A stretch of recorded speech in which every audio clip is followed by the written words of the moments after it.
Boa tarde, queridos amigos. Mais um sábado, último sábado do mês de agosto, dia 29. Nós vamos dar início a mais um estudo da nossa querida Joaninha, no livro Ser Consciente, capítulo 3, Dificuldade do Ego. Mas antes vamos fazer a nossa leitura de início, Desperte, Seja Feliz. Mas não antes de lembrar que no dia 27 comemoramos o Dia do Psicólogo. E eu gostaria de fazer uma homenagem a toda a nossa categoria, que leva a todos aqueles que procuram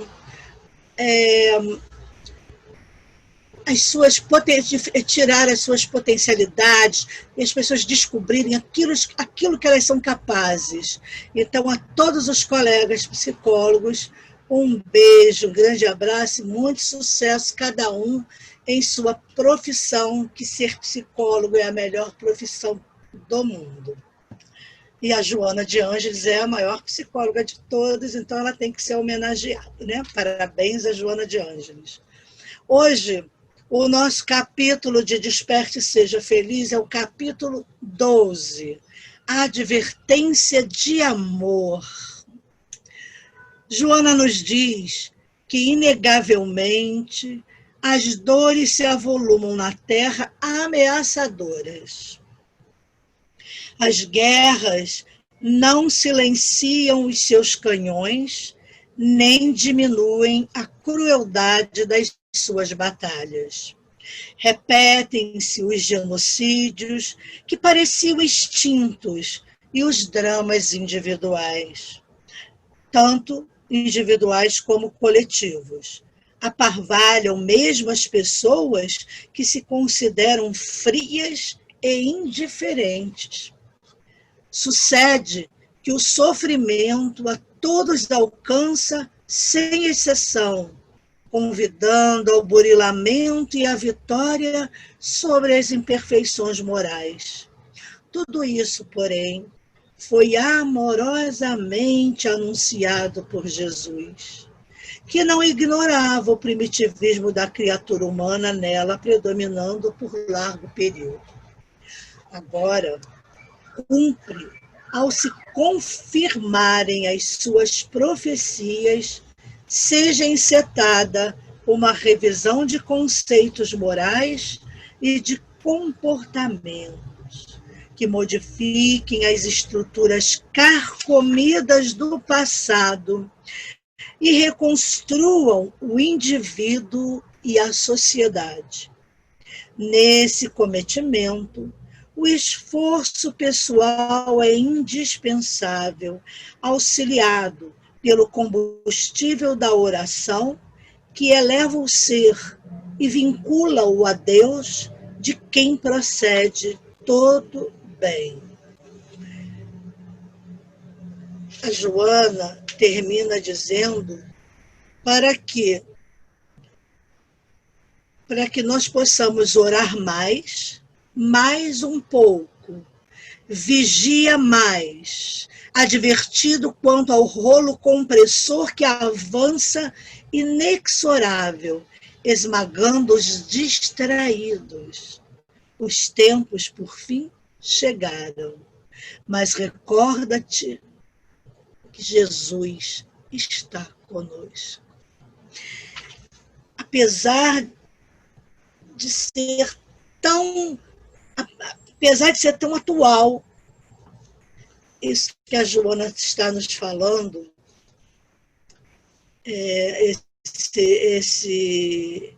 esse livro foi editado em 1996. Vejam bem, em 1996, a Joana estava falando dos tempos que eram chegados. E realmente estamos nesse período de transição planetária. E o que ela mais fala, interessante de tudo que é maravilhoso dessa lição,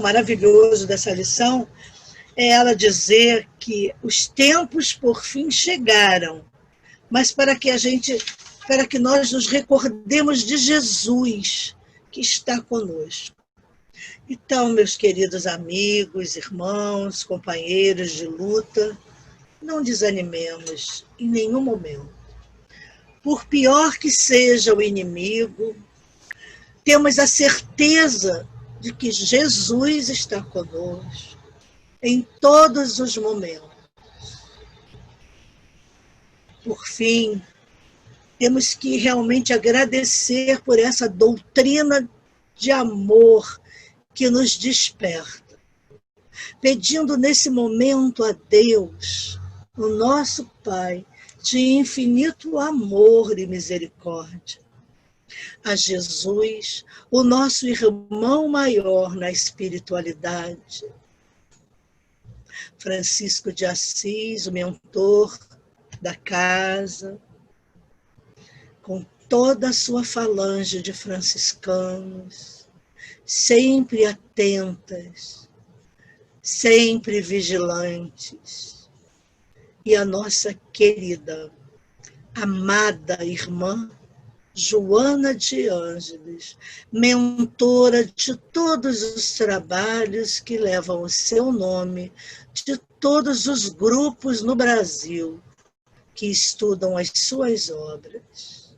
Agradecemos a esse espírito maravilhoso, esse espírito que realmente trouxe para todos nós, através dessa série psicológica, o conforto espiritual que tanto precisamos.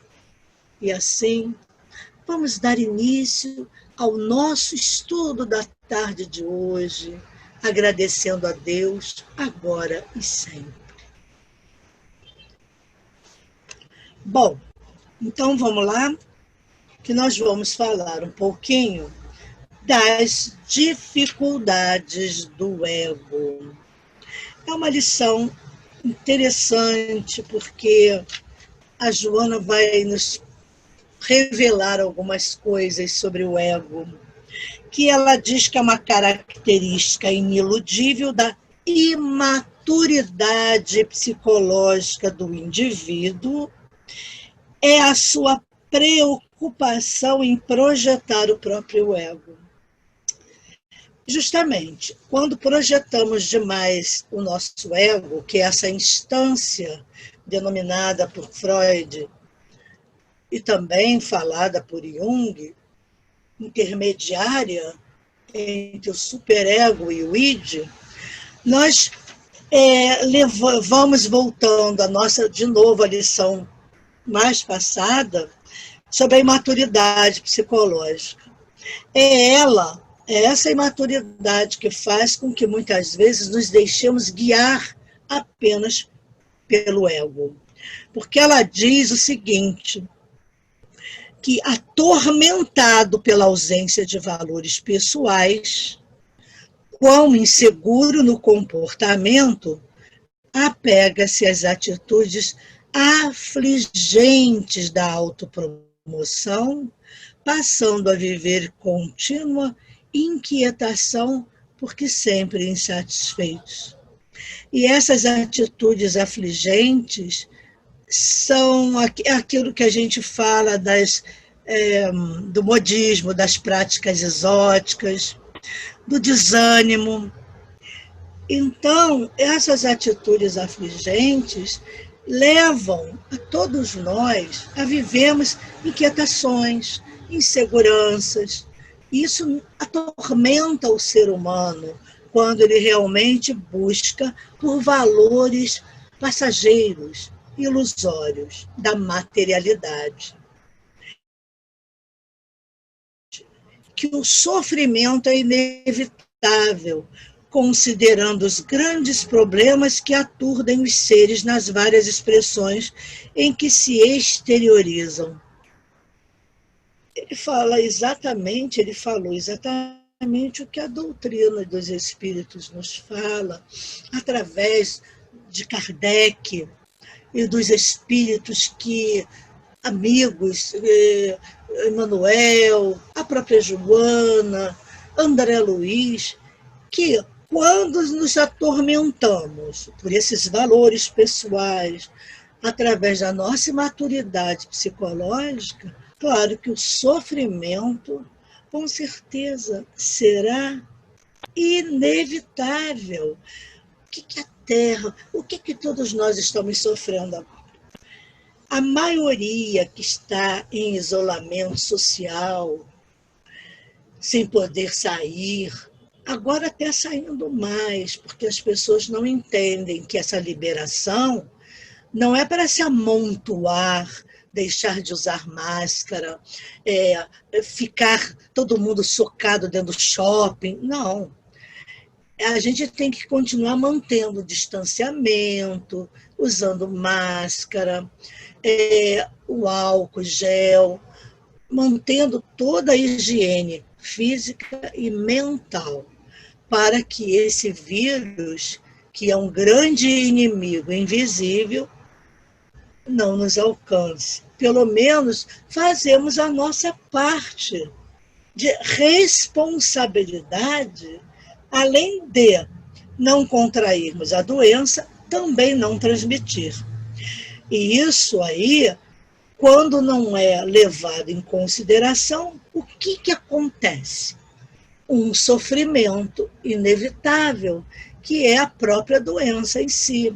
Ou contaminar um ente queridíssimo nosso e que depois vamos sofrer inevitavelmente pela culpa da nossa irresponsabilidade que está inserida na nossa imaturidade psicológica. Então, ela diz que, de fato,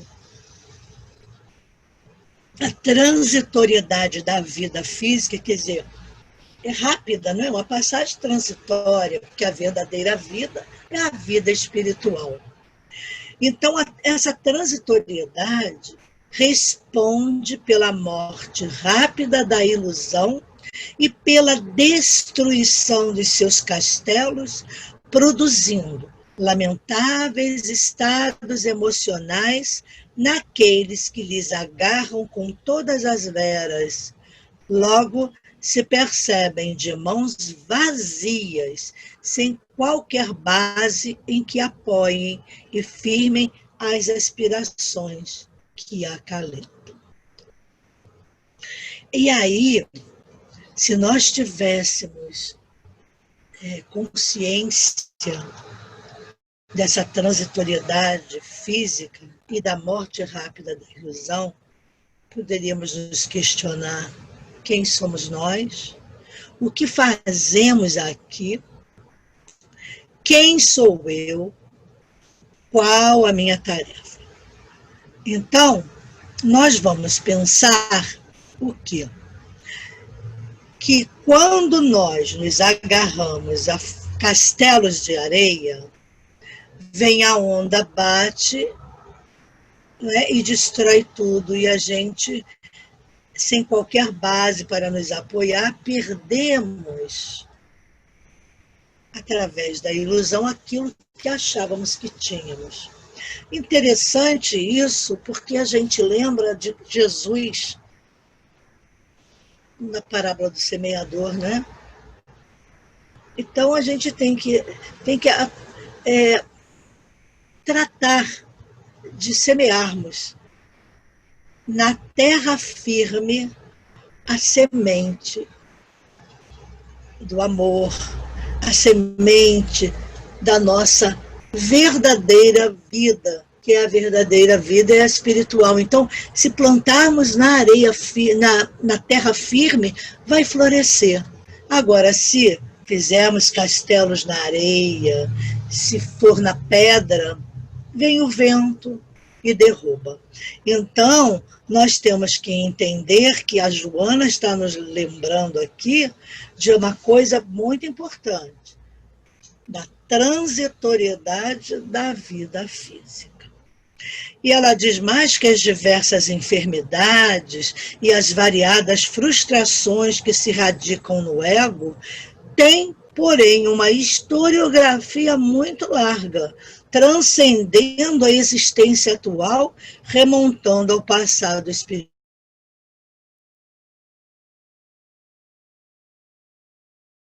que se radicam no ego. Existe toda uma historiografia que transcende a vida atual. Ela vai além, ela remonta ao nosso passado.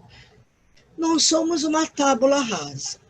Nascemos com todos os conteúdos que vimos semeando, que vimos plantando, né, e colhendo das nossas várias vidas passadas, das nossas várias personalidades.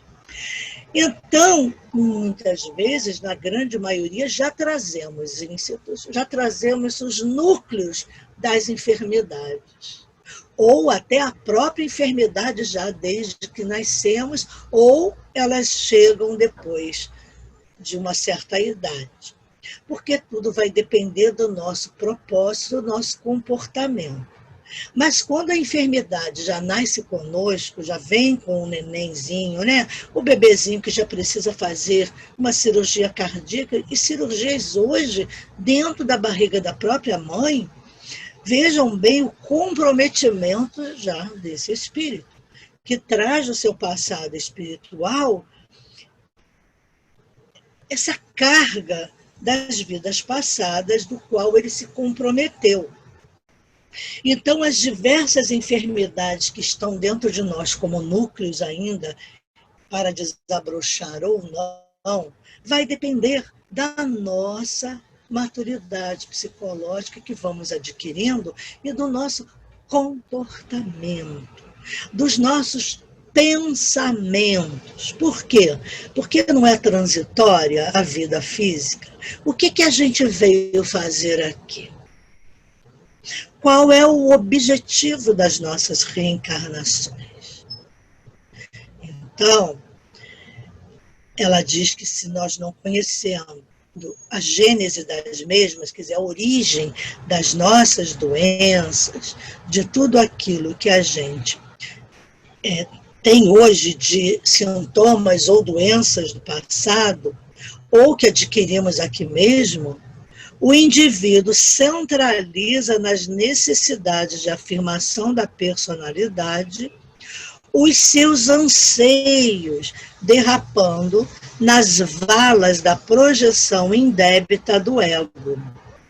Nosso pensamento, sentimento, atitude e um padrão vibratório específico faz com que possamos que aconteça a eclosão desses núcleos de enfermidade. Aliás, isso, nessas palestras do Dr. Frutuoso, não é? E palestras de outros, até do próprio Divaldo, e de outros palestrantes que falam da medicina espiritual, do próprio Dr. Sérgio Felipe, inclusive, estudando pineal, fala dessas projeções e falam dessas doenças que nós formamos dentro de nós através desses nossos pensamentos e atitudes. E isso a neurociências hoje, ela comprova, é comprovado cientificamente já há algum tempo, principalmente das pessoas que são portadoras de câncer. Nós criamos o câncer. Nós somos os criadores das nossas enfermidades.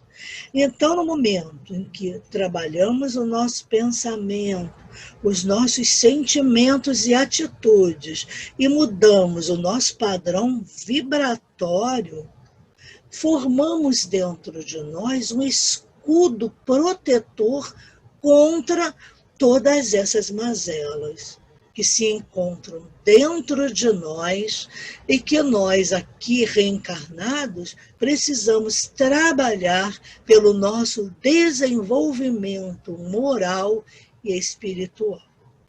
Porque quando não consegue aparecer através das realizações edificantes, mascara-se e promove situações que vitaliza no íntimo, desde que chame a atenção, passa a se notar.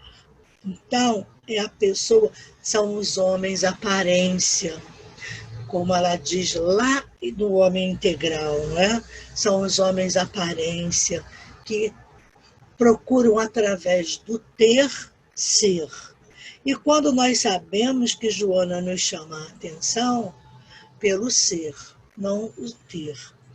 Então, veja bem, pessoas que a gente vê se autopromovendo através da religião, principalmente, que infelizmente é o que mais a gente está vendo aí, com seitas estranhas, exóticas, práticas estranhas, esquisitas, para chamar atenção, se colocando como verdadeiros sacerdotes dentro das igrejas e dentro do próprio espiritismo, quer se fazer notar de qualquer maneira, pessoas, muitos artistas, até pessoas mesmo comuns, se vestindo estranhamente, exoticamente, com roupas extravagantes, mas de uma forma que chame realmente a atenção, não por ser curta ou transparente, não há nenhum juízo de valor, mas a gente sabe que existem pessoas que querem chamar a atenção com roupas que parecem fantasia de carnaval, né? Se enfeitam da cabeça aos pés, cheios de badulaques, porque elas precisam chamar a atenção, elas querem se fazer notar. Por quê? Porque elas denotam, indicam que têm baixa autoestima, não acreditam no seu potencial, desvestidas de toda essa armadura de enfeites. Ela não acredita em si, no seu potencial, nos recursos internos que todos nós temos, porque ela não se conhece. Ela não se descobriu ainda. Então, para essas pessoas, para todos nós que ainda necessitamos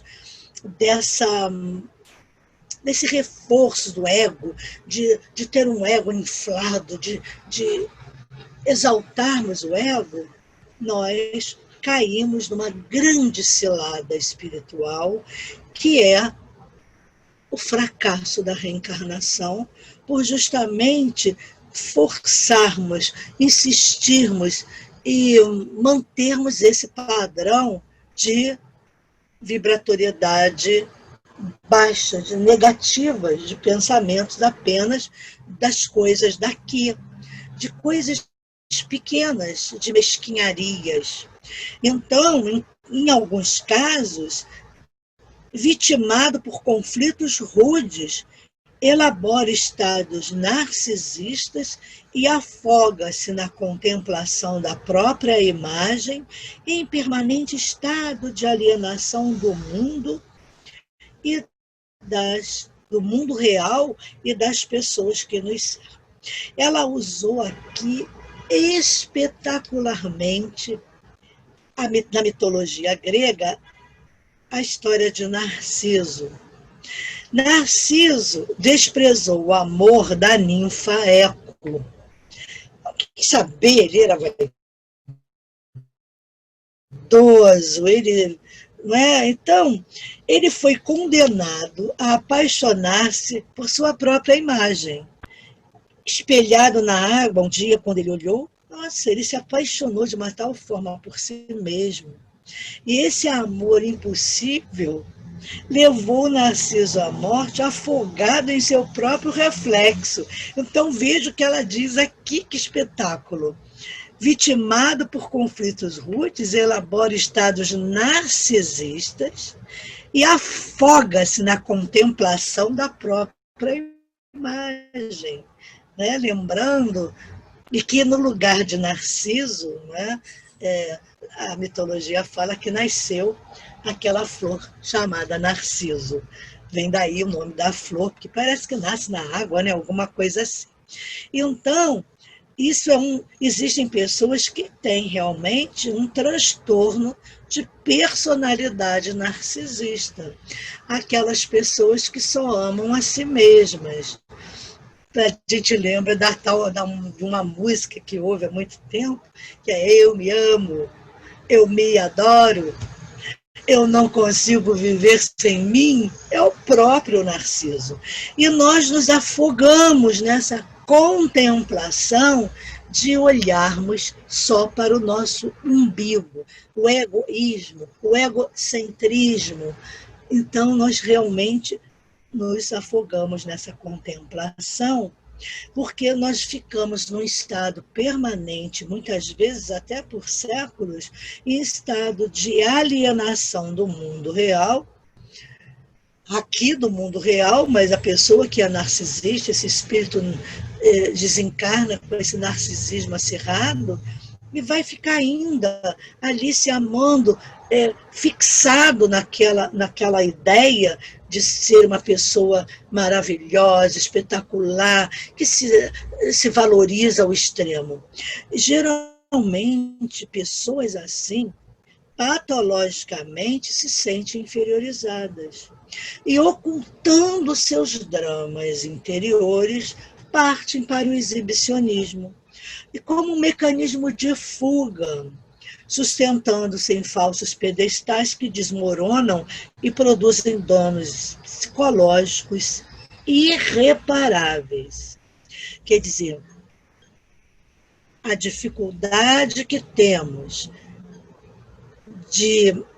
desse autodescobrimento, de nós procurarmos buscar dentro de nós esses recursos que eu sempre digo que todos nós temos, faz com que ocultemos os nossos dramas interiores partindo para esse exibicionismo, e por outros comportamentos exóticos, comportamentos esquisitos, como as pessoas falam, das pessoas que têm algum transtorno. Ou esquisito, né? Pessoa estranha, que modo de se arrumar estranho, diferente, mas fica assim sempre aquela coisa do... tem alguma coisa aí. Mas é uma patologia e que, quando nós assistimos esses casos, olhamos para essas pessoas, devemos olhar agora com outros olhos, sem julgamento. Mas que mulher metida, ou que homem metido, que pessoa metida besta, que pessoa orgulhosa.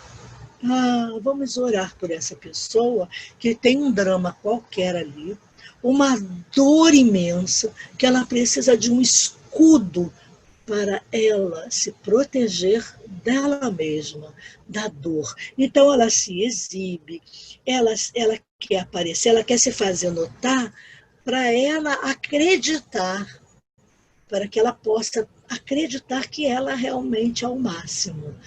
Então, acaba caindo na patologia de um transtorno. E ela diz que os danos psicológicos, claro que podem ser irreparáveis, se não se procurar um tratamento, se ninguém ajudar e se ela também não se ajudar. Mas é difícil quando você cai num transtorno desse, se ajudar, porque você não tem noção, não tem consciência, não está no seu consciente, então você não vê. Então é preciso que os amigos, a família principalmente, ajude essa criatura, né, a sair desse estado patológico, levando, claro, a tratamento psiquiátrico, inclusive. Que a criatura que não se conhece, ela atende ao ego, buscando tornar-se o centro das atenções mediante tricas e malquerenças que estabelece com rara habilidade ou envolvendo-se nos mantos que a tornam vítima para, desse modo, inspirar simpatia, colimando o objetivo de ser admirada, tida em alta conta. Também tem esse tipo de pessoa, de personalidade, que, não se conhecendo, ela atende apenas ao ego, aquilo que ela, né, busca tornar-se. E ela busca tornar-se o quê? Esse centro das atenções. Então, ela às vezes é uma fofoqueira, ela gosta de tricas e futricas, disse-me-disse por trás dos bastidores, aí se faz de coitadinha, e ela se envolve nos mantos de vitimismo, com o objetivo de ser admirada e tida em alta conta. Coitadinho de mim. Só que hoje as pessoas que têm esse comportamento, parece que sim, a humanidade está despertando um pouco mais, os grupos que já não têm tanta simpatia por pessoas que vivem se fazendo de vítimas nesse papel, e dos fofoqueiros, das pessoas que gostam de uma intriga. Então, essas pessoas já não estão sendo mais admiradas, porque hoje já há uma consciência maior, um pouco mais da ética, da própria doutrina espírita e das religiões sérias, que realmente falam desse tratado cristão. Então, quando se fala do Cristo e tenta se seguir os seus passos, você começa já a perceber aquilo que é um brilhante falso, que brilha, mas é falso. O ouro do tolo, né? Como a gente chama. Brilha, mas a gente tem que ter cuidado. Então, toda preocupação que se fixa conduzindo à autopromoção constitui um sinal de alarme. Então, vamos acender a nossa luz vermelhinha e ficar aí.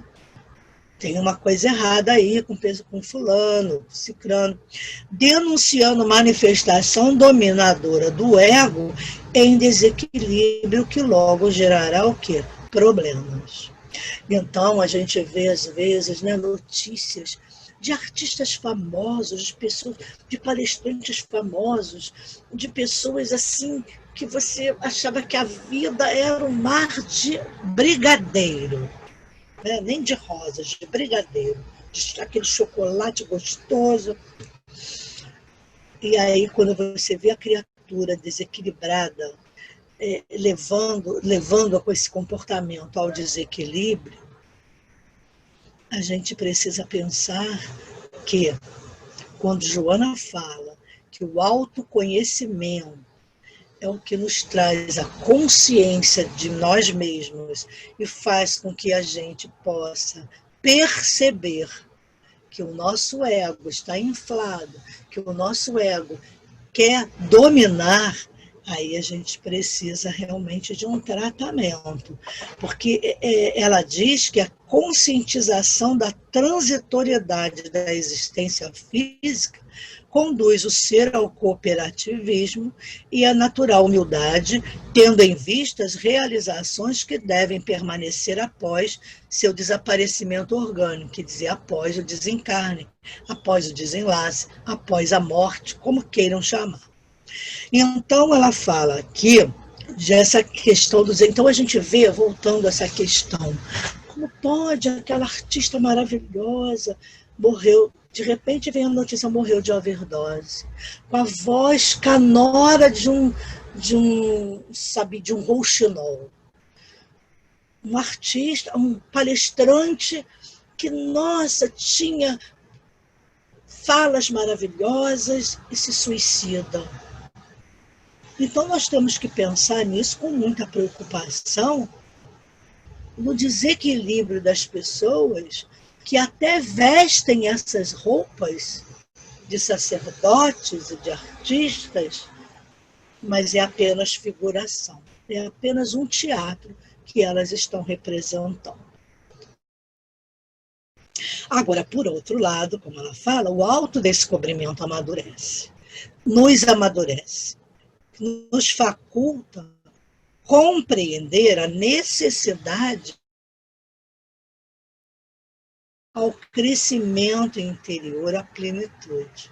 Então, veja, quando a gente fala dos estados estranhos, não é?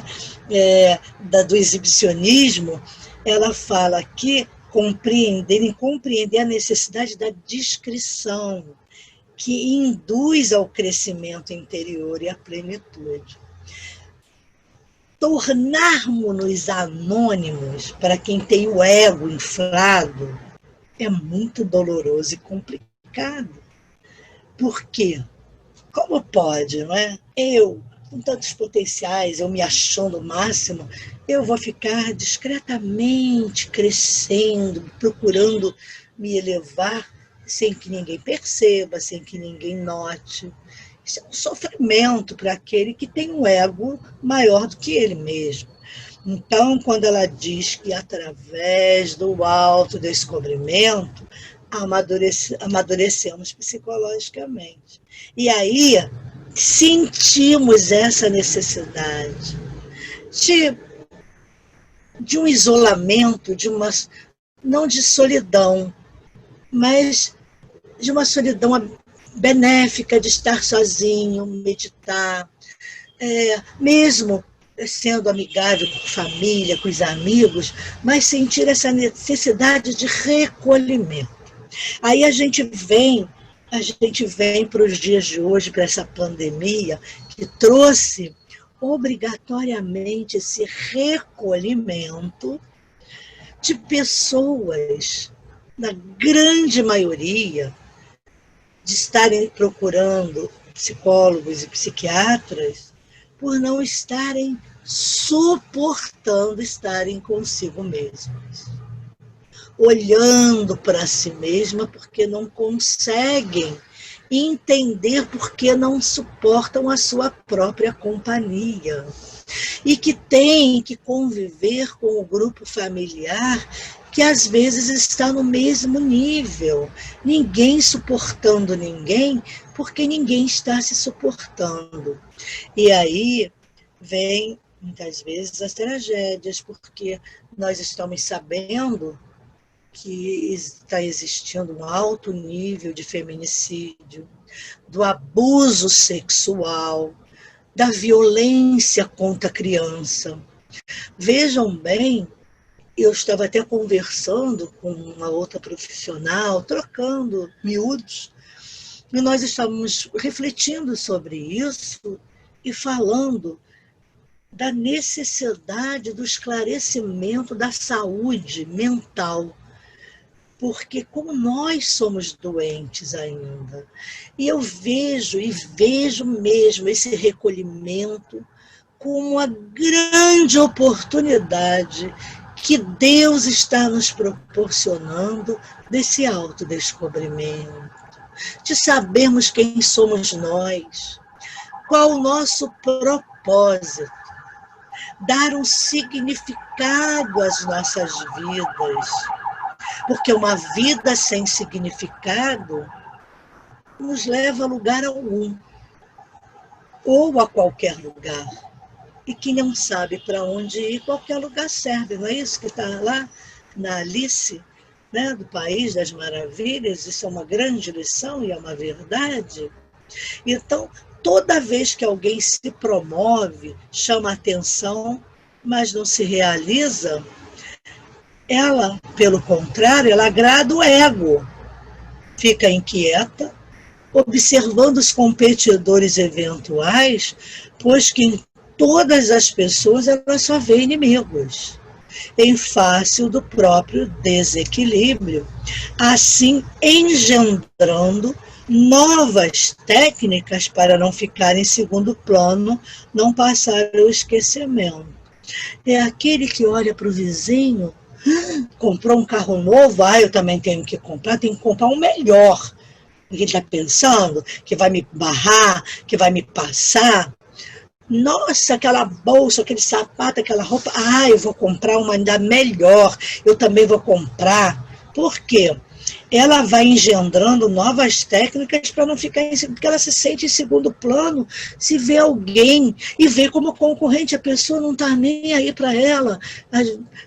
Comprou um carro novo porque precisava de um carro melhor até para trabalhar, e se sacrificou e sabe-se lá o que fez para comprar aquele carro, e a pessoa às vezes nem pode comprar, se endivida toda, fica toda encalacrada, mas ela precisa competir, ela precisa mostrar que ela é a melhor do que todo mundo.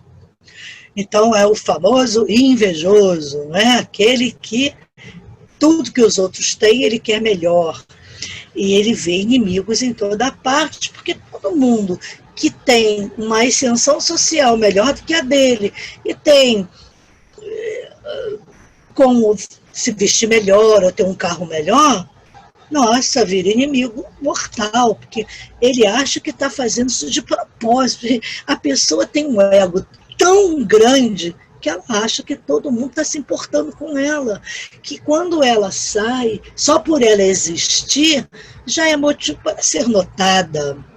Então veja que infelicidade que é. E quando não, aí sim, quando não consegue, quando ela não, não, não tem chance de sair desse patamar, isso pode levá-la na dor, até na raiva, no ódio de não ser a primeira pessoa, o primeiro plano, ao suicídio. Ou a danos psicológicos irreparáveis. Então, minha gente, vamos olhar esse momento de pandemia, olhar esse momento em que nós estamos vivendo, reféns até, não é? Podemos dizer assim, desse vírus. Vamos transformar esse limão azedo numa limonada gostosa, mas não com muito açúcar, porque está todo mundo gordo nessa quarentena. Então, a gente precisa fazer um suco gostoso desse momento, procurar olhar para dentro de si, olhar para a sua família, dar valor aos professores quando a própria pessoa, mãe ou pai, não consegue dominar os seus filhinhos rebeldes, malcriados em casa. Aí pode ser que se chegue a um pensamento coerente de que não é o professor quem tem que educar os nossos filhos, mas eles têm que ir para a escola educados e receber de lá outro tipo de educação, que é a cultura, desenvolver a criatividade, desenvolver o seu potencial, mas não educação de xingar o professor, de desacatar, de querer bater no professor. Isso é falta de educação da família, que não educa. Então, hoje a gente vê queixas de pessoas que não vejo a hora, quer mandar os filhos até para a escola na pandemia, não está nem se preocupando se as crianças são as maiores transmissoras do vírus, porque elas precisam se livrar do monstro que criaram e não conseguem hoje dominar, porque o monstro se vira contra elas. Então, vocês vejam que coisa perturbadora que é para essas pessoas esse momento de isolamento. Agora, existem pessoas também, grupos familiares, que estão usando da resiliência para se descobrirem, o autodescobrimento delas e o descobrimento da família, de quanto é bom quando a gente ouve, às vezes, um cliente dizer assim, nossa, apesar de eu estar sentindo falta de ir fazer minha faculdade, de não estar na escola dando aula, ou fazendo qualquer atividade que era da sua prática, ela dizer, mas ao mesmo tempo eu estou valorizando mais a minha família, essa coisa de ter pai, mãe, de ter filhos, está sendo muito gratificante de sentir o aconchego, nós estamos mais unidos, dentro de todo esse sacrifício, um faz pelo outro, não, deixa que eu vou na rua, eu compro rapidinho, aí o outro fala, não, aí eu vou lavando a louça, existindo uma cooperação dentro do lar, as crianças participando também. Isso é maravilhoso, as pessoas estão descobrindo como elas podem ser felizes com as suas famílias, como elas podem descobrir tantas coisas boas no outro que elas, né, viviam juntas e nem conheciam. Não conheciam os próprios filhos, porque trabalham o dia todo e os filhos vivem no computador. Então, veja bem que coisa boa que está sendo. Também vamos olhar o lado bom de tudo isso que está acontecendo. Não vamos falar da questão política que se fez do vírus, dessa pandemia, porque isso faz parte também dos transtornos, das patologias de quem dirige o país. Então, nós temos que orar, porque Jesus é o comandante deste planeta, e este planeta não está acéfalo, não está sem diligência. Pelo contrário, está sendo muito bem dirigido pelas grandes potestades do universo. Estão de olho em nós. O nosso planetinha está sendo muito visado na espiritualidade. Então, o momento dessa transição planetária é o momento da separação do joio do trigo, como Jesus já tinha dito, né? Como o Evangelho nos fala, como os espíritos amigos que compõem o livro dos espíritos nos falam, estão nos alertando há muito tempo. Kardec também ouviu esse alerta do Espírito de Verdade, está lá em Obras Póstumas da Missão. Então, quando ele é questionado sobre a sua missão, se ele estava realmente convicto de tudo que ele iria passar e do que o planeta, né, do que o mundo iria viver, e que ele aceitou, já era para que nós levantássemos as nossas orelhinhas, que elas ficassem em pé, preocupados, pensando, gente, vamos botar nossas barbinhas de molho e vamos tratar do significado da nossa vida, né? Aí a pergunta, o que eu estou fazendo aqui? Quem somos nós? Quem sou eu? Qual é a minha tarefa de vida? E as dificuldades a serem transpostas. Vamos pensar nisso. Quando ela diz que o tormento se lhe faz tão pungente, perturbador nessas pessoas narcisistas, que em determinadas áreas das artes criou-se um brocardo.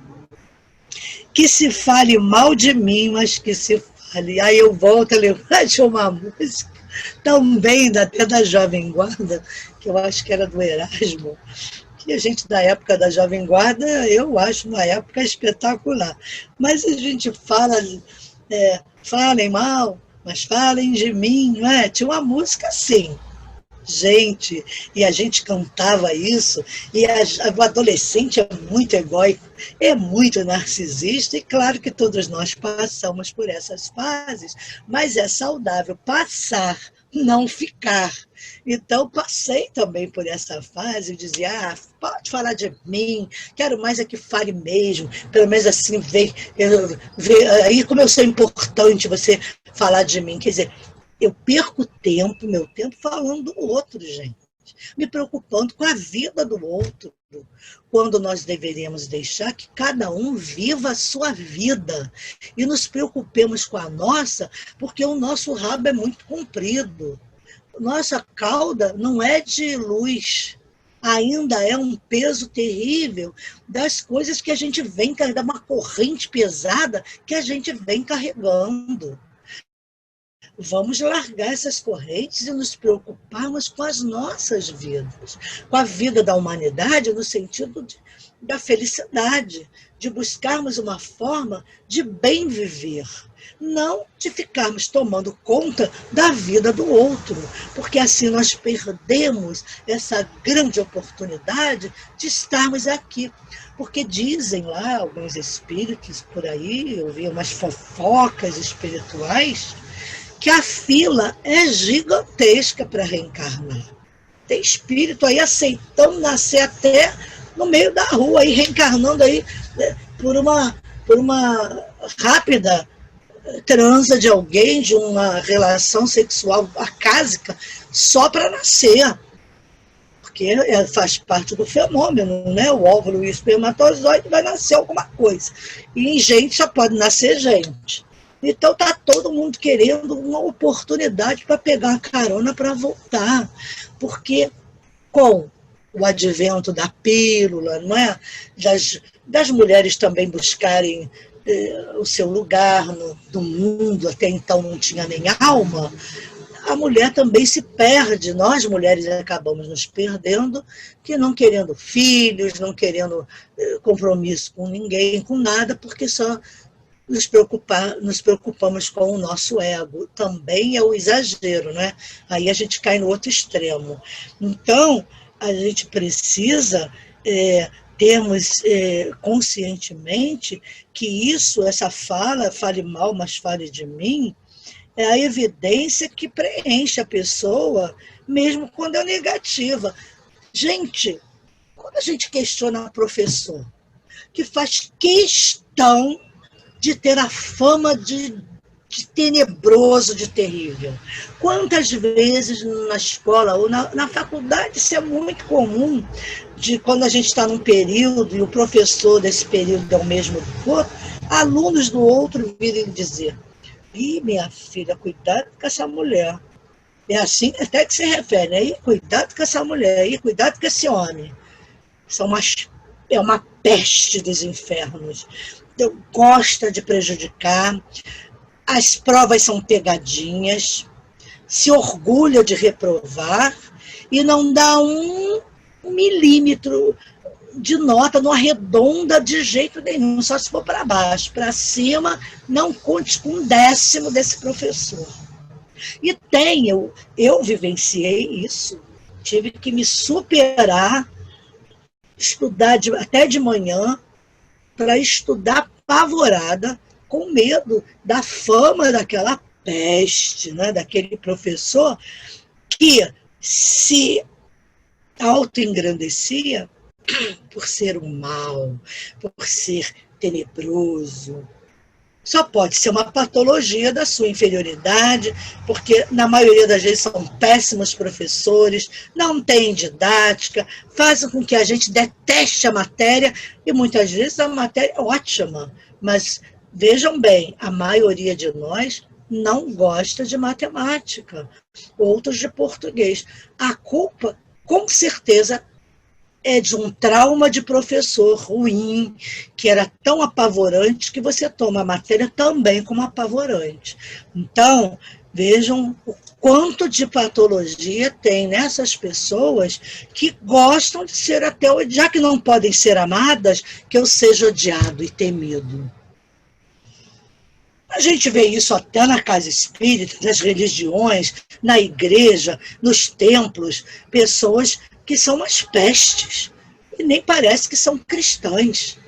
A gente olha e diz: irmão, essa pessoa faz palestra, essa pessoa dá estudo, essa pessoa dá passe. Deus me livre tomar passe com essa criatura. Imagina ela com esse ódio todo, que quando você fala, ela te joga um bafo de dragão, né, de uma chama, vai me dar passe, eu vou morrer esturricada na hora que ela me der passe. Então, temos que ter muito cuidado, realmente, para olhar o nosso comportamento, se ele está de acordo com aquilo que a gente acredita e diz que acredita e prega. Ao discípulo, até é permitido errar, escorregar, mas ao pregador o pregador é muito mais cobrado. Quando você prega um produto que você vende e não acredita nele e nem usa, vamos pensar bem nisso tudo aí, como está o nosso comportamento. Ela diz que a psicologia transpessoal, que nós já falamos sobre ela, não é? Diante de tal estado, propõe o quê? Uma revisão dos conteúdos da personalidade do ego, estabelecendo como fator essencial no processo da busca da saúde, a conquista do ser pleno,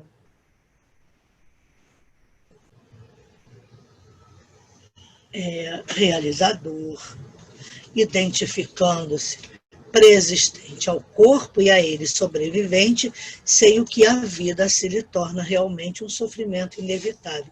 Então, o que a psicologia transpessoal nos traz? Não é a investigação, não é a pesquisa sobre o além, sobre,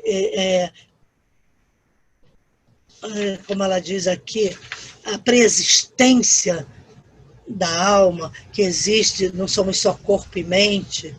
Então, a psicologia transpessoal faz com que a gente reflita sobre isso e pense: Se ela estuda esses conteúdos, buscando como fator essencial esse processo de saúde, conquista do ser pleno, que preexiste.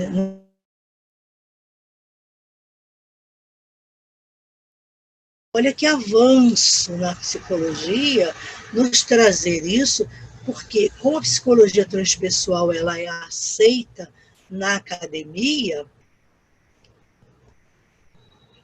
a gente pode trabalhar isso com o cliente sem falar de religião, mas do cuidado, né, com o seu interior.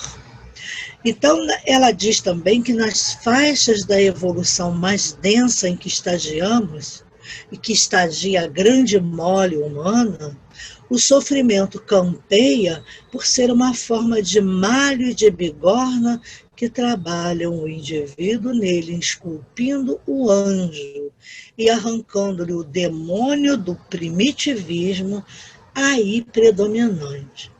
Não é isso que a gente sabe, que dentro de mim mora um anjo, não é? Então, a gente sabe que para esse anjo eclodir, ele transparecer, é preciso do malho e da bigorna, né? Do escultor que é Deus, né? E esculpir dói. A gente falou da casca da cebola. O esculpir a nossa vaidade, o nosso orgulho, o nosso egoísmo, dói, é o se desnudar para sair de dentro de nós esse anjo que mora aqui dentro agora, arrancando o demônio do primitivismo ainda predominante. Qual é o primitivismo que a Joana fala do cérebro réptil? Aonde estão contidos ainda as reminiscências do nosso passado primitivo, onde estão os instintos. Então, a gente tem que pensar, onde está o meu anjo? Onde ele está dentro de mim? Qual é o demônio que eu ainda tenho, que predomina na minha personalidade, que eu preciso extirpar? O dragão que mora dentro de mim, que tem o filme Vamos Domar o Nosso Dragão. Vamos domar, sim, o nosso dragão. A ponto, ele ainda não vai sumir, mas a ponto de lhe apagar a chama que arde ainda dentro de nós, quando nos inflamos, através ainda da nossa imaturidade psicológica, quando queremos pular no pescoço do outro. Aí ela diz que ciúme, ressentimento, inveja, ódio, maledicência e um largo cortejo de emoções perturbadoras são os filhos diletos do ego. Nossa, que família que deseja dominação e na ânsia de promover-se, nada mais logra do que projetar a própria sombra, profundamente prejudicial e iníqua. Total falta de maturidade psicológica. Quando a gente fala de trabalharmos essa maturidade, é arrancar esses demônios que são ressentimento, ciúme, inveja, ódio, maledicência, todas essas emoções que nos perturbam a alma. E a gente sabe que perturba, se mantém naquele orgulho, naquela vaidade, o maior sofrimento, nem é mais com prazer. Mas o orgulho e a vaidade são tão grandes que ele tem dificuldade de reconhecer, e aí vem o fracasso espiritual. Então, ela nos diz que a superação dessa debilidade moral, dessa imaturidade psicológica, ocorrerá quando o paciente de início vigiar as nascentes do coração, conforme propôs Jesus, o psicoterapeuta excelente, realizando um trabalho de crescimento emocional e uma realização pessoal planificadora. Eu estive ouvindo um curso que o palestrante disse uma coisa muito importante, que Jesus diz, ele fala no imperativo, né? Vigiai e orai. Mas ele diz que Jesus fala, olhai, vigiai e orai. Porque se nós não olharmos, nós não conseguiremos vigiar, porque a gente vai vigiar o que se a gente não está vendo? E orar para que a gente não caia em tentação. Esse Jesus era muito danadinho, né?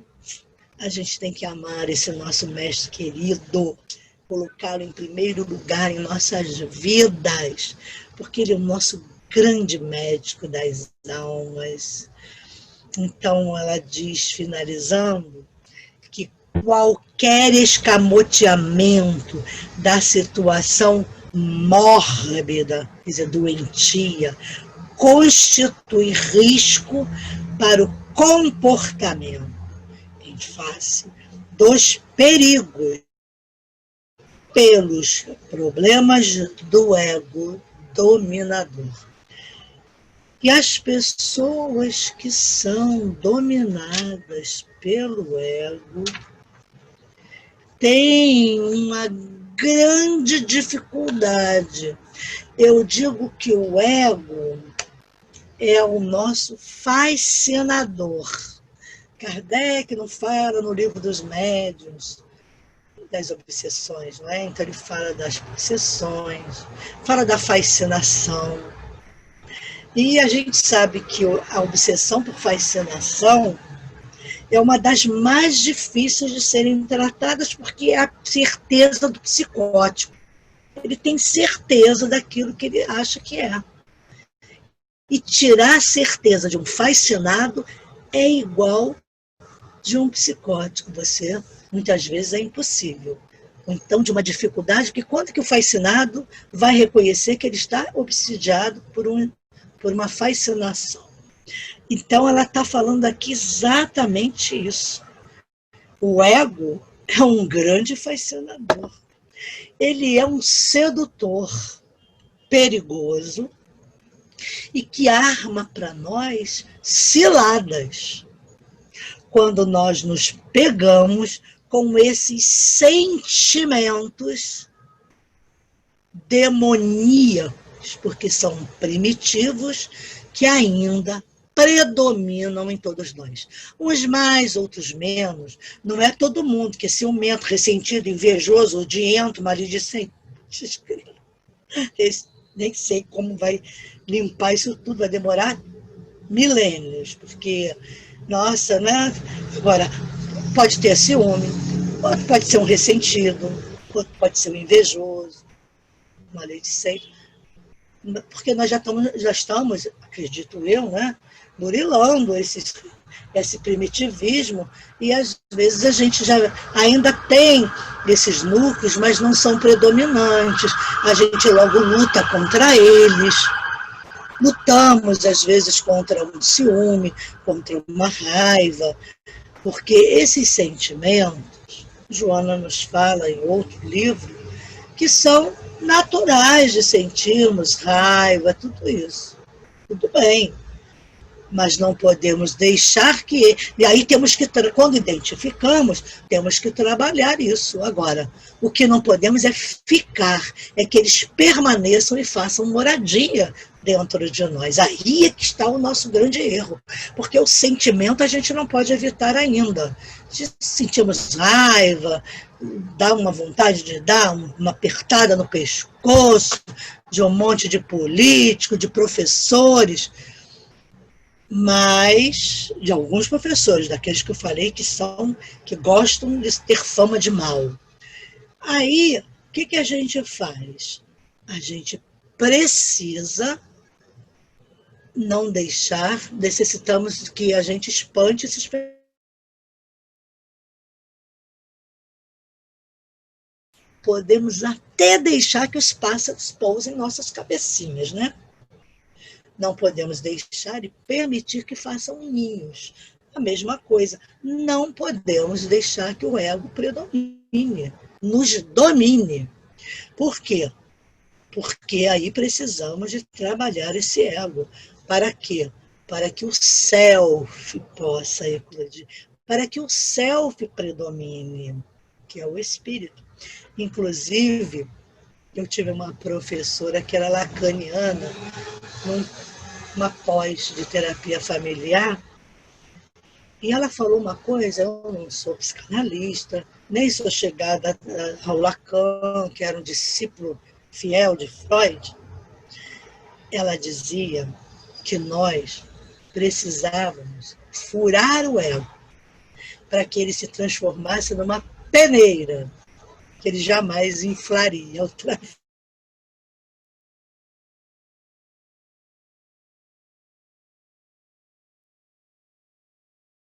Medo de furar muito e ficar sem ego, mas a gente tem que trabalhar mesmo para não ter o ego dominante. Temos que trabalhar para cindir a sombra, não é? Porque a sombra é nossa, somos nós, com o ego self, para que a gente se torne a predominância do nosso self.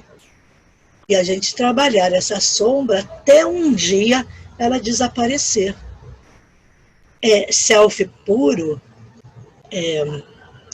o nosso self puro mesmo, nosso não, o único que tinha o self puro, que não tinha mais sombra, era Jesus. Que todos têm uma sombrinha, mesmo que seja clarinha ainda. Desses que já são, né, de alto nível aí de espiritualidade. Agora, nós ainda temos uma sombra gigantesca, imensa, porque descortinar a sombra é o processo doloroso do autodescobrimento, onde nós temos que trabalhar o quê?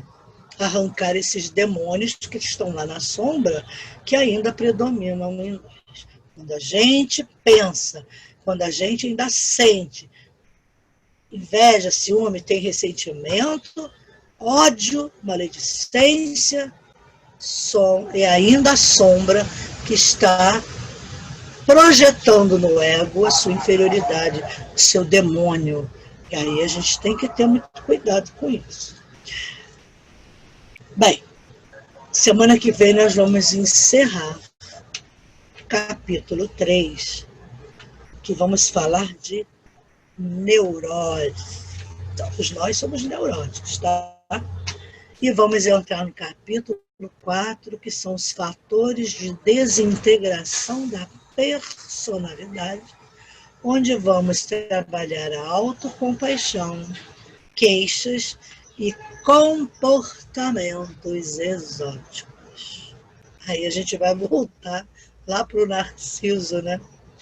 Então, nós vamos semana que vem falar de neuroses. Quem quiser ir lendo, pesquisando, é bom, né, gente?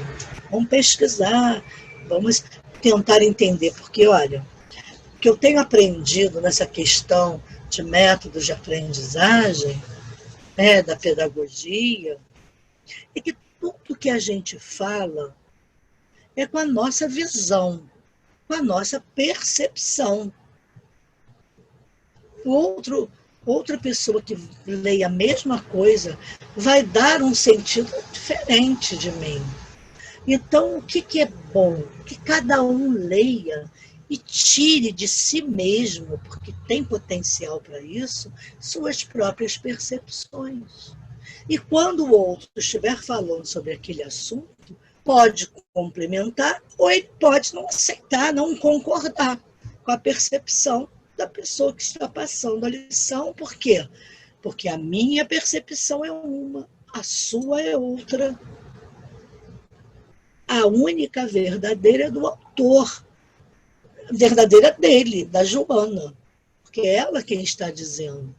Mas cada um pode ter essas lições A essência é verdadeira e todos nós temos que compreender isso, fazer o bem, é o amor, tudo isso. Agora, a forma dela interpretar é dela. Ninguém jamais vai interpretar como ela, nem como eu, e nem eu como vocês. Mas se vocês não lerem, não estudarem para tirar tirar a própria visão, a percepção e o seu próprio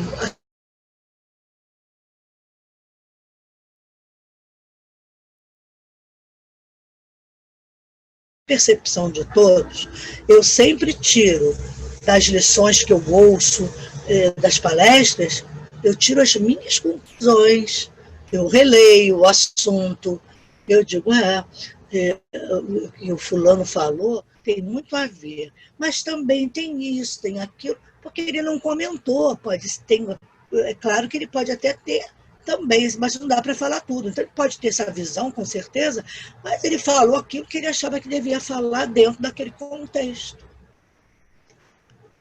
Quando nós lemos um livro traduzido, nós estamos lendo a visão do tradutor, não do autor. Se a gente for ler Freud em alemão, estaremos lendo Freud. Mas quando a gente lê Freud traduzido, nós não estamos mais lendo Freud, estamos lendo um tradutor de Freud, porque quando ele traduz, ele tem as percepções dele, do tradutor. Então, se eu estou traduzindo Joana, na minha percepção, eu não sou Joana. Então, vocês precisam também ter a visão de vocês. Isso traz crescimento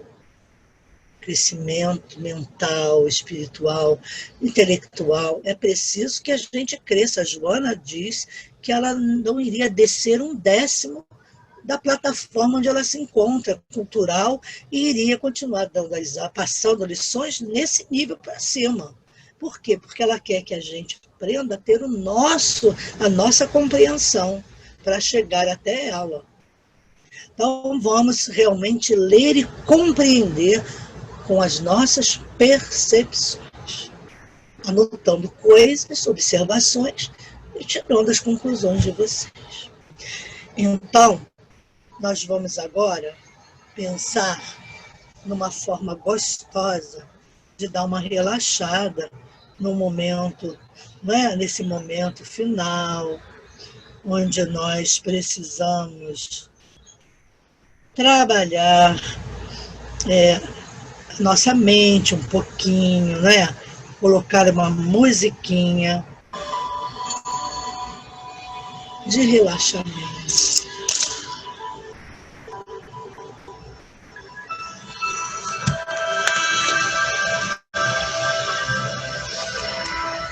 Aproveitando esse momento de tranquilidade, vamos fechar os nossos olhos, respira. A respiração é algo que faz parte de nós, nos dá vida e nos traz todo bem-estar. Respirando oxigênio, expirando gás carbônico, inspirando paz, luz, expirando todas as toxinas que ficam presas lá dentro de mim. Respire. E à medida que vamos respirando, escolhendo a posição mais relaxante que quiser, sentar, deitar, recostar, vamos sentir, percebendo o valor das trocas do gás carbônico pelo oxigênio,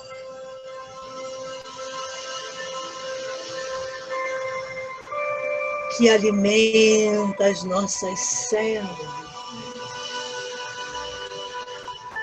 que limpa tudo que precisa limpar e põe no lugar tudo que precisa colocar, soltando cada músculo tenso do seu corpo. Imaginando uma linda luz dourada. Essa luz como um farol gigantesco, de uma luminosidade intensa sem machucar os olhos.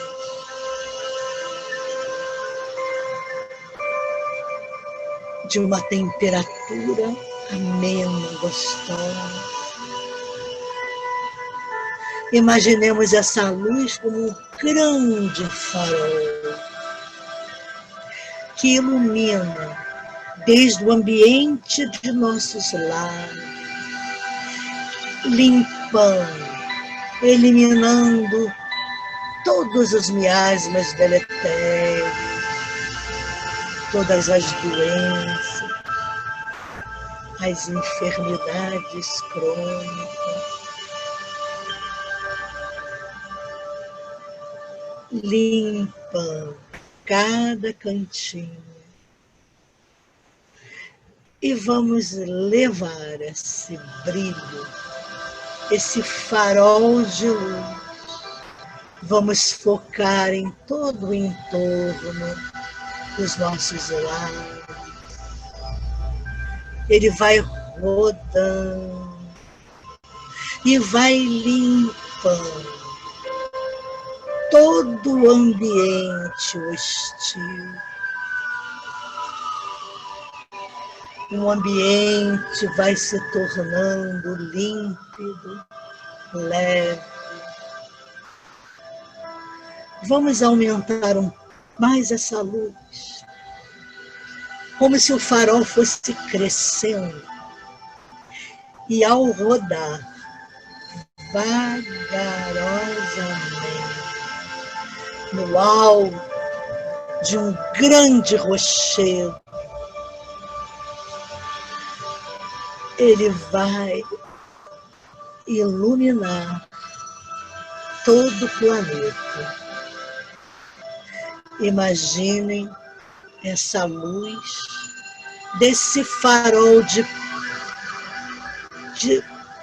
paz, esse farol de amor, dessa luz que alimenta os nossos pensamentos de amor, de fraternidade, iluminando todos os povos do planeta Terra,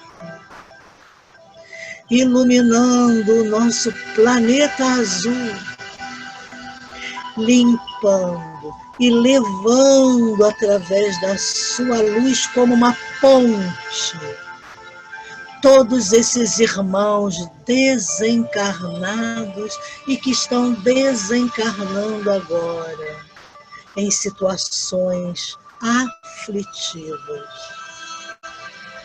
que possam ser recolhidos pelos nossos queridos franciscanos, espíritos de luz, onde se abre nesse momento um grande portal, onde são encaminhados todos esses irmãos. E assim, depois deste trabalho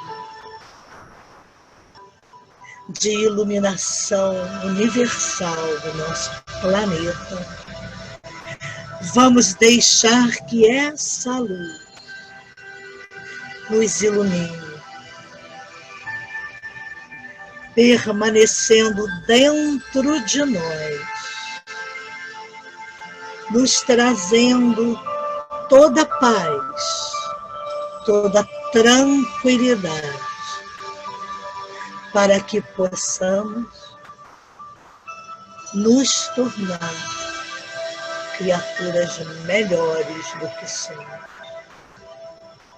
E assim, agradecemos a Deus e toda essa equipe maravilhosa de espíritos de luz que envolvem cada um de nós, por tudo que acabamos de receber. Agradecemos, Senhor, pela tua bondade e pelo acréscimo de misericórdia dado a cada um de nós. Encerramos o nosso estudo da tarde de hoje, respirando tranquilamente, abrindo os nossos olhos e dizendo a todos, graças a Deus.